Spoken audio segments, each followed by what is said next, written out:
ख़बर शामिल कंदासीं। फरीदाबाद खां रिपोर्टर अहमद अली चांडियो जी रिपोर्ट मुताबिक़ फरीदाबाद काछे में बोड वारी सूरत हाल बरक़रार आहे। बरसात तबाही मचाए छॾी। वधीक ॿ ॻोठ ॿुॾी विया। लॾपलाण जारी आहे। फरीदाबाद काछे में बरसात तबाही मचाए छॾी। बोड जे पाणी में केतिरनि ई ॻोठनि जा रस्ता बंदि थी विया। काछे जे ॻोठनि वली मोहम्मद रिंद ऐं भंबा डेरा ॿुॾी विया। घर ढही पिया आहिनि।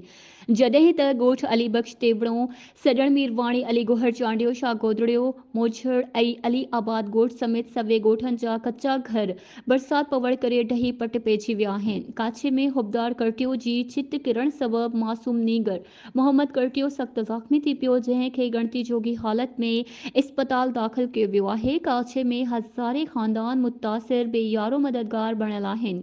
होॾां काछे में समाज सुधारक सहाफ़ी अहमद अली चांडियो, समाजी अॻवान रजब अली चांडियो, मुज़म्मिल अली ब्रोही, फहद अली ब्रोही मीडिया सां ॻाल्हाईंदे चयो त काछे में बरसात तबाही मचाए छॾी आहे। बरसात पवण करे कचा घर ढही पट पइजी विया आहिनि। हज़ारे औरतूं मर्द ऐं ॿारड़ा बुखू काटण ते मजबूर आहिनि। केर बि सार लहण लाइ तयार नाहे। हुननि चयो त काछे में बेघर थियल माण्हुनि खे सरकारी टेंट राशन बि नाहे मिली सघियो। अवाम बेयारो मददगार बणियल आहे।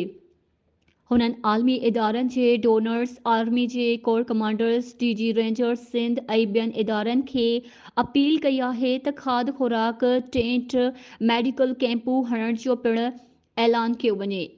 होॾां डीसी दादू अली मुर्तज़ा शाह पारां काछे जे ॻोठ में हिकु रोज़ मुफ़्त मेडिकल कैंप लॻाई वई, जंहिं में ADHO doctor Akhtar Shaikh, doctor Santosh Kumar, doctor Didar Ali Abbasi, doctor Ahmed Khan Brohi, doctor Mushtaq Ahmed Chandio ऐं ॿियनि।